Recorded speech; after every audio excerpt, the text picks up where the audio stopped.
Assalamualaikum warahmatullahi wabarakatuh. Halo semua anak-anak SDI Islam Al-Mutakin. Bagaimana kabar kalian hari ini? Miss harap kalian semua dalam keadaan sehat walafiat. Amin. Sebelum kita mulai materi untuk hari ini, kita bisa mulai dengan yel-yel Pondok Ramadan dulu ya. Pondok Ramadan tahun 2021. Tingkatkan iman, tingkatkan takwa. Yes. Oke. Hari ini kita memasuki Pondok Ramadan hari ketiga. Kita akan membahas tentang ciri anak soleh. Tentang citra diri anak soleh. Saat ini kita banyak menemui cerita-cerita tentang anak durhaka. Seperti anak yang tidak mengakui orang tuanya, anak yang selalu bilang atau tidak mau saat disuruh orang tuanya, dan sering menyakiti hati ibunya, dan banyak contoh lainnya. Nah, kalian apakah termasuk dalam contoh-contoh anak durhaka yang tadi? Na'udzubillahi min dzalik. Jangan sampai ya. Maka dari itu, sekarang yuk kita belajar tentang citra diri anak soleh. Apa sajakah ciri-cirinya? Kita bahas hari ini. Ya, ciri anak soleh sudah dijelaskan di dalam Al-Quran dan Al-Hadis, dan sudah Miss rangkum yang yaitu ciri pertama, cinta kepada Allah. Ya, kita tahu siapa yang menciptakan diri kita, orang tua kita, dan segala isi di bumi, yaitu Allah. Maka kita wajib untuk cinta kepada Allah. Nah, cinta kepada Allah itu dengan tidak menyekutukannya dengan segala apapun dan tidak beribadah kepada selain Allah. Jika menyekutukan Allah seperti menyembah matahari, terus menyembah kuburan, menyembah patung, menyembah keris, nah itu disebut dengan syirik. Dan dosa syirik tidak akan diampuni sebelum taubat nasuha. Jadi jangan sampai kita termasuk dalam golongan orang-orang syirik. Na'udzubillahi min dzalik. Makanya kita selalu dalam keadaan apapun, susah dan senang, selalu ingat kepada Allah. Dan jika kalian memiliki permintaan, kita hanya bisa meminta kepada Allah. Percayakan segala sesuatu kepada Allah. Oke, ciri kedua yaitu cinta Rasulullah. Rasulullah kita yaitu Nabi Muhammad SAW. Nabi Muhammad sebagai Nabi utusan Allah, dengan kita mencintainya dengan mematuhi perintahnya dan menjauhi larangannya, serta percaya dengan risalah yang dibawanya yaitu Al-Hadis. Ya. Genggam terus syariat Islam ya, meski bagai menggenggam bara api, walaupun susah tapi kita harus tetap menjalankannya. Nah, ini merupakan sikap mental yang penting agar bisa menjadi anak soleh dan soleha. Nah, jadi kalian harus mengidolakan Nabi kita yaitu Nabi Muhammad. Dalam sesuatu apapun tindakan kalian bisa mencontoh tindakan Rasulullah. Nah, itu ada Al-Hadis yang menjelaskan tentang Allahumma sholli ala Muhammad wa ala ali Muhammad. Sesungguhnya Allah dan malaikat-malaikatnya bersolawat kepada Nabi. Wahai orang-orang yang beriman, bersolawatlah kamu kepada Nabi dan ucapkanlah salam penghormatan kepadanya. Nah, jadi sering-sering kalian bersolawat ya. Yang ketiga yaitu cinta Al-Quran. Apalagi di bulan Ramadan. Jadi kalian rajin-rajin untuk membaca Al-Quran. Dengan selalu membacanya dan menerapkan hukum-hukum yang terkandung dalam Al-Quran, kemudian senantiasa murojaah, berusaha menghafalkannya, dan karena orang yang menjaga Al-Quran itu akan mendapatkan syafaat atau pertolongan kelak di hari kiamat atau di hari pembalasan. Jadi di Quran surat Luqman ayat 2-3 itu menjelaskan atau berbunyi, Inilah ayat-ayat Al-Quran yang mengandung hikmah, menjadi petunjuk dan rahmat bagi orang-orang yang berbuat kebaikan. Mumpung di bulan Ramadan, maka perbanyaklah membaca Al-Quran. Ciri yang keempat yaitu mengerjakan sholat 5 waktu, karena sholat itu merupakan tiang agama.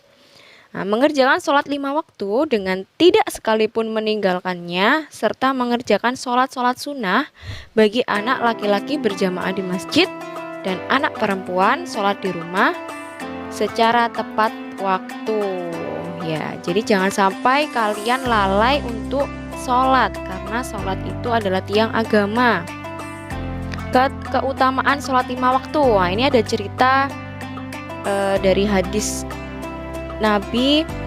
Bagaimana pendapat kalian seandainya, jadi ini ada Rasulullah SAW bersabda, bagaimana pendapat kalian seandainya ada sungai di depan pintu rumah salah seorang dari kalian, lalu dia mandi 5 kali setiap hari? Apakah kalian menganggap masih akan ada kotoran yang tersisa padanya?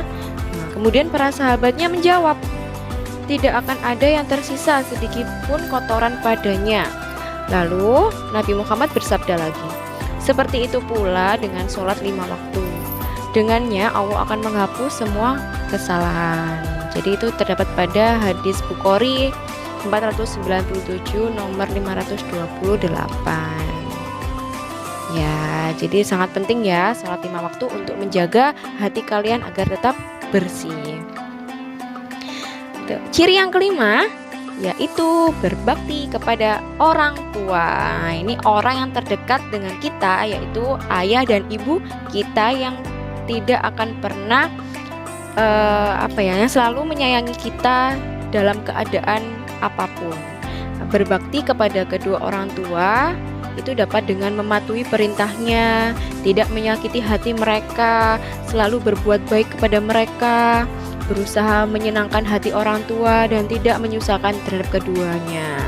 Betapa bahagianya orang tua kita apabila memiliki anak yang soleh, karena saat hari akhir nanti yang menolong orang tua yaitu anak soleh, yang dapat mendoakan orang tua kita yaitu anak soleh. Ya, jadi ada nasihat yang berkata, uang itu bisa dicari, ilmu juga bisa digali, tetapi kesempatan untuk mengasihi orang tua kita tak akan terulang kembali. Ya, jadi selama orang tua kita masih hidup, maka kita harus berusaha untuk membahagiakannya hingga akhir. Nah, ini ada kisah Luqman yang menceritakan tentang anak soleh dan soleha.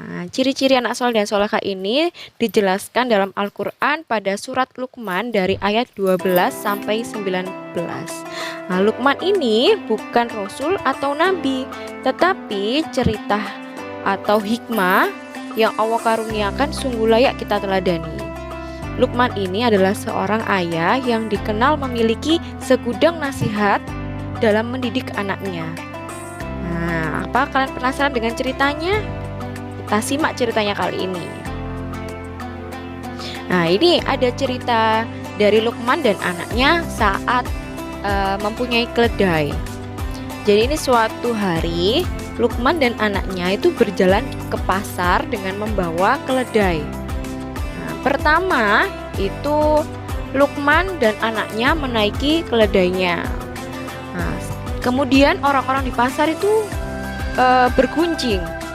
bergunjingnya, aduh kasihan sekali si keledai dinaiki oleh kedua ayah dan anak itu. Mereka tidak punya hati, seperti itu. Akhirnya Luqman dan anaknya pun berpikir, akhirnya yang turun anaknya, yang naik hanya si Luqman.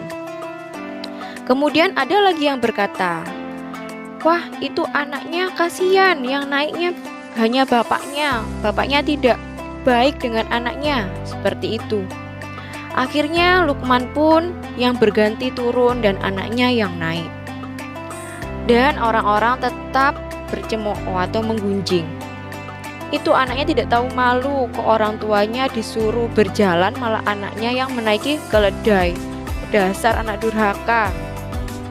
Akhirnya pun Luqman dan anaknya tidak ada yang menaiki keledainya. Dan masih ada orang yang bergunjing. Wah, bodoh sekali kedua orang tersebut, tidak dinaiki keledainya, padahal keledainya kan bisa dinaiki. Seperti itu. Apapun yang dilakukan Luqman dan anaknya selalu mendapatkan komentar buruk dari orang yang melihatnya. Nah, jadi dari kisah cerita keledai Luqman dan anaknya bisa diambil hikmahnya, yaitu apapun perkataan manusia itu adalah perkataan semata. Kita tidak perlu memusingkan apa yang dikatakan oleh manusia karena kebenaran hanyalah milik Allah semata. Ya, selanjutnya ada beberapa nasihat yang luar biasa yang kita dapat dari Luqman kepada anaknya yang dirangkum dalam surat Luqman ayat 12 sampai 19. Nah, kalian bisa mencari tahu cerita-cerita yang lain. Jadi surat Luqman di Al-Quran ada beberapa pelajaran penting yang dapat kita ambil dalam nasihat untuk menjadi anak yang soleh, yaitu tidak menyekutukan Allah, itu terdapat pada ayat 13, berbuat baik kepada kedua orang tua, itu pada ayat 14, kemudian selalu sadar bahwa kita selalu dalam pengawasan Allah, itu ayat 16, dan anjuran untuk selalu mendirikan sholat, itu ayat 17. Kemudian ada lagi untuk senantiasa berbuat kebaikan, itu ayat 17, menjauhi kemungkaran, selalu sabar untuk menghadapi cobaan dan ujian, dan selalu menghindari kesombongan. Jika seluruh nasihat dan pelajaran di atas kita bisa terapkan dalam kehidupan kita, insya Allah kita akan bisa hidup tenang dan damai. Ya, itu tadi nasihat-nasihat dari Luqman Al-Hakim yang dirangkum dalam surat Luqman. Kalian bisa membacanya juga suratnya ya. Nah, setelah Miss jelaskan ciri-ciri anak soleh, sekarang waktunya tugas kalian untuk menjawab pertanyaan dari Miss. Untuk tugas kelas 1 sampai 3, nah ini ya, kalian bisa baca di slide ini. Ada 5 soal, kalian bisa mengerjakan di buku tulis. Jangan lupa ditulis sama soalnya. Untuk tugas kelas 4 sampai 6, ini soalnya. Kalian bisa tulis soal dan jawaban di buku tulis. Jangan lupa jawab secara lengkap. Nah, itu saja materi hari ini, materi Pondok Ramadan. Semoga apa yang Miss sampaikan kali ini bisa bermanfaat bagi kita semua, amin. Dan jangan lupa selalu berusaha menjadi anak soleh. Kita yel-yel lagi Pondok Ramadan hari ini, Pondok Ramadan 2021, tingkatkan iman, tingkatkan takwa. Yes. Miss akhiri, wassalamualaikum warahmatullahi wabarakatuh.